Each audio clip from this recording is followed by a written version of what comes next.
Hey everybody, Dr. Gilbert here. I'm on my way to jury duty. A few announcements before we start. Exam 1 returned on Wednesday. Homework 6 due on Wednesday. Keep working hard. Alright, we started out talking about quantitative genetics last time we met. Focused on Hardy-Weinberg mechanisms and we covered selection. This time we're going to cover 3 additional mechanisms as listed here. So all of this is about, in this section of our class, looking at evolution in a quantitative way. What do we mean by evolution? Change in the allele frequency of a population over time. So on the population side of things, we're going to be considering population genetics. It's indicated here. I think, by the way, you should go and check out Hank at Crash Course Biology for this section. A little bit of see what Hank has to say. We also need to think about the allele frequency when we look at evolution in a quantitative way.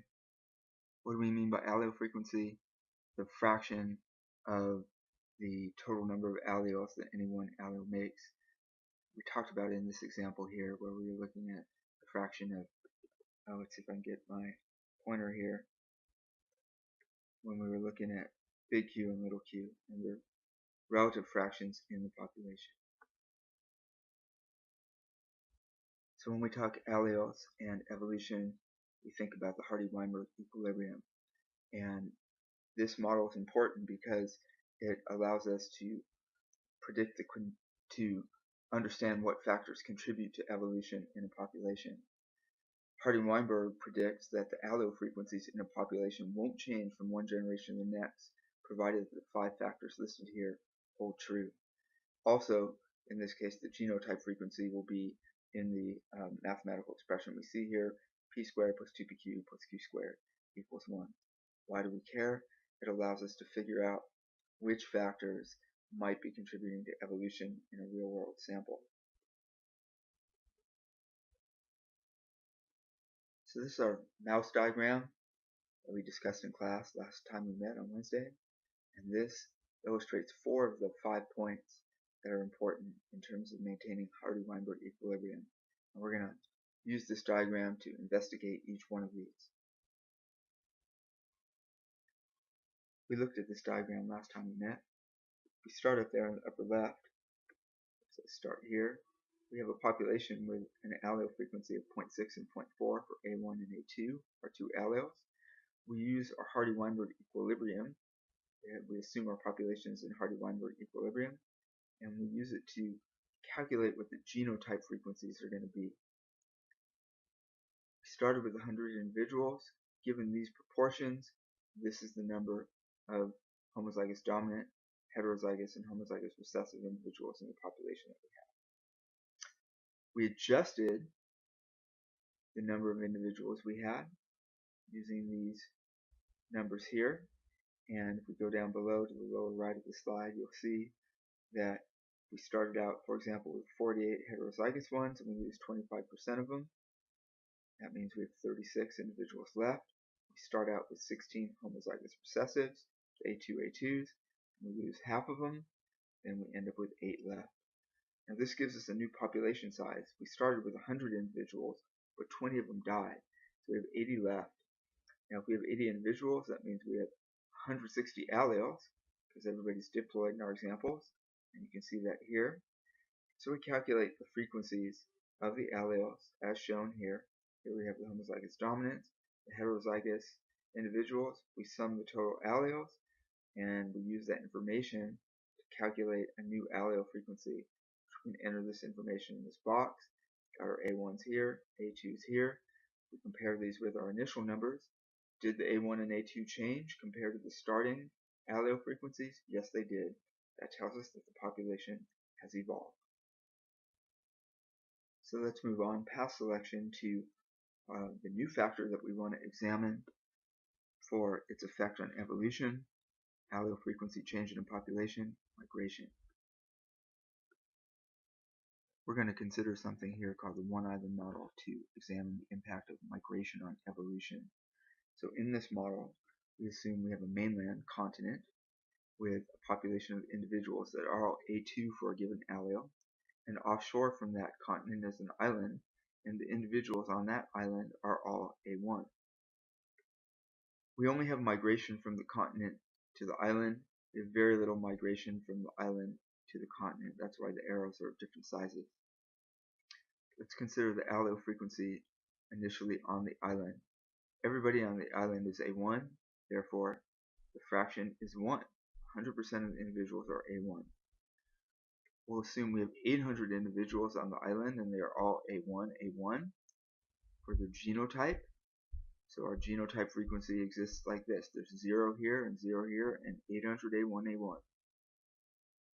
Now let's imagine at some point in the future that 200 A2, A2 individuals move from the mainland to the island. So once they have migrated to the island, if we look at the new genotype frequency on the island, it's 800 A1, A1 and 200 A2, A2. So if we go and measure the allele frequency at that point in time, we have a frequency of 800 over 1,000 individuals. So 0.8 of A1, 200 over 1,000 individuals for a fraction of 0.2 of A2. By the way, where did I get that? 1,000, 800 plus the 200 that migrated makes 1,000 total individuals. Well, let's compare the final and the initial allele frequencies.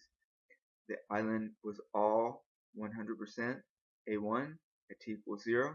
After the migration, it was 0.8 A1. So, did the population on the island evolve? Yes, it did, because there is a change in the allele frequency in the population.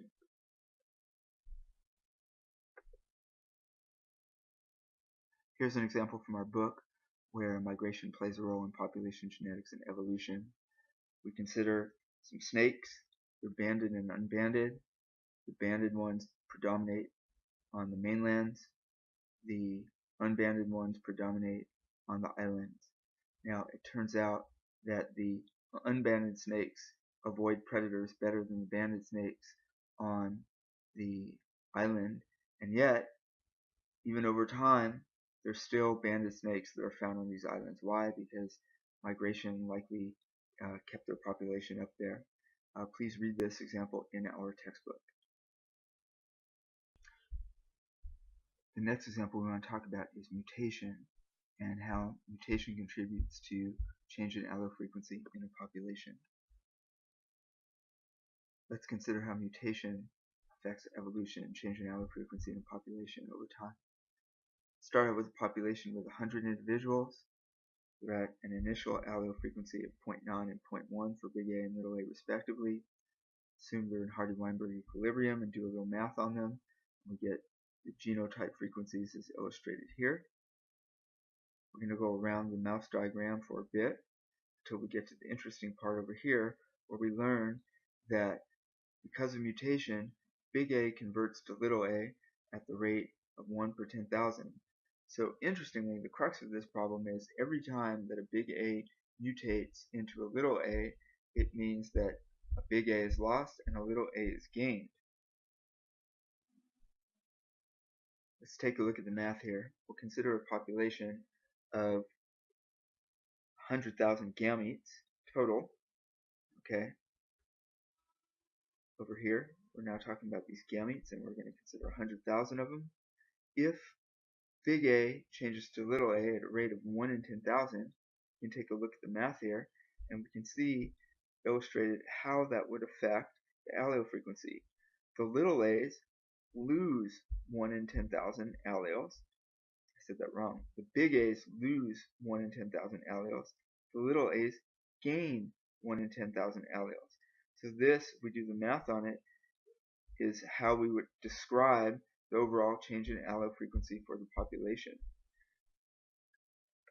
Up here, this is the sum, or the process numbers, and you'll see that we've got a very small reduction in the big A allele frequency and a very small increase in the little a allele frequency compared to our initial. Okay, we only see this change out at 5 significant figures. So what we see is a very small change in allele frequency due to mutation. In fact, if we rounded this here to 1 or 2 significant figures, we wouldn't see any change at all. We only see it way out here if we're 5 or more significant figures out in this example. Take-home message: mutation is a very slow effector of changes in allele frequency and evolution on its own. Let's move on to our next factor, which is drift, or genetic drift. Remember, these are cases where we say it just so happened that something happened. In other words, randomness affects allele frequency in a population. This is the book's example of how we're going to find out about genetic drift. The crux of the problem is this table here on the right, where we see ova and sperm, each with A1 or A2 alleles in them. These sperm and egg have alleles in the frequency of 0.6 and 0.4 respectively. And what we're going to do in this example is close our eyes and point at sperm and egg in these diagrams and generate a population randomly of 10 diploid individuals. So we do that, and just by pointing we find out that we have 6 A1A1 and 2 each of the other 2 genotypes. And if we go ahead and calculate the allele frequencies of this, we go all the way around, and we find out that they are 0.7 and 0.3. Well, as I said before, our table was 0.6 and 0.4 starting out. And now, if we work it all out, as described in the bottom of the slide, here in the numbers, we now all of a sudden have 0.7 and 0.3. Well, how did that happen? How did we end up with the change? The crux is the randomness. We closed our eyes and we pointed at the ova and the sperm in the diagram, and we made a population of 10 individuals. And that randomness simulates the genetic drift. It just so happened that these individuals had more offspring. And that demonstrates that genetic drift can change allele frequencies in a population. Let's consider an example of where genetic drift affected evolution of a population of crickets. This is a great example. It comes from our textbook. We're looking at, in this diagram, is a map where we see Australia here, okay, and a series of islands, all these little spots, out in the South Pacific. Up here, by the way, we have Hawaii. Each of these big black dots indicates a place where populations of crickets were sampled, okay. Each of these histograms here is a map of the allele frequency in the population. The more bars there are, the greater the allele diversity in the population of the crickets. So we see here in Australia, looks like we've got about 7 or 8 bars per sampling site. Over here in some of these other islands, now we have 4 bars, 3 bars. If we go all the way to Hawaii, we see we have no more than 3 bars on any island. So this is telling us that our allele frequency decreased from Australia over here to where we sample in Hawaii. So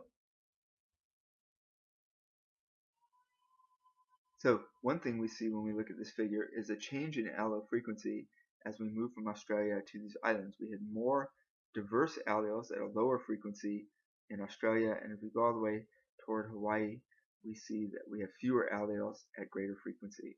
So how do we explain this? Our explanation is going to involve something called the founder effect, but we need to have some more information to understand it. This picture here illustrates to us the migration pattern of humans to all of these different locations. And what we see is that around 4000 BC, people left some of these islands here in Southeast Asia and migrated around to different islands in the South Pacific, reaching right here in the Marquesas around 0 BC, maybe a little earlier. And then New Zealand you see down here at 1300 AD, and up here in Hawaii 600 AD. Well, really what we're looking at here is how people island hopped from one place to another over several centuries. Okay, so what does it have to do with crickets? As the people migrated, some of those crickets ended up in their supplies and traveled with them to these different islands. However, the populations of crickets that made it onto the boats that made this journey were not totally representative of all the alleles that were present in the initial populations. we're seeing something here called the founder effect, where a subsample of individuals from one place ends up colonizing a new location, and in doing so has a changed allele frequency, and this in turn means that the population has evolved. Let's take a look again at our diagram. So what I'm saying is that crickets that were found in Australia and other locations nearby, similar to that map, ended up in the boats of humans as they colonized the islands in the South Pacific, but each time that people migrated, they only brought a subsample of the original alleles here, and every time they jumped, the allele frequency got a little smaller and a little smaller until finally, at some of the last places where the humans ended up, the most recent, closest to the present, there were the fewest number of alleles. So we see an evolution as a result of migration. And why is this part of genetic drift? This is part of genetic drift because each time the people moved, they didn't actively choose crickets to go with them. The crickets just happened to be in their supply, and they randomly were brought from here to there. So the founder effect is part of genetic drift because of that randomness. Pretty cool. We're going to consider the effect of size of populations on genetic drift and how it contributes to change in allele frequency here. If we look at these graphs, these are computer simulations of populations that all start out having an allele frequency of 50% A1, well 0.5 for A1, 0.5 for A2. They're half one, half the other. The crux of this example is that the top graph has only 4 individuals, the middle one has 40, and the bottom one has 400. The red line there demonstrates to us the average length of time it took until the alleles became fixed in the population. That is, that they were 100% A1 or 100% A2. Why is it that the smallest population becomes fixed in the fewest generations? Well, imagine that everything that we're talking about, the change here, is happening randomly due to genetic drift. Imagine we're going to simulate this by flipping coins. If we have 4 coins and we need them all to line up heads or all to line up tails, it's going to take a certain number of flips before they finally do, but we can imagine it not taking that long. In our example, it only took 20 flips. But if we have, like in the bottom one, we have 400 coins and we have to flip them, they all have to line up the same way, it's going to take a long time before they finally do. We'll talk about this again when we meet on Wednesday. We'll also talk about this concept called loss of heterozygosity, but this is one of the real-world applications about why we would care about this, because allele frequencies, the influence overall health of individuals, particularly in terms of homozygous recessive individuals. Alright, well, we'll pick this up on Wednesday. Thanks for your attention, and study hard.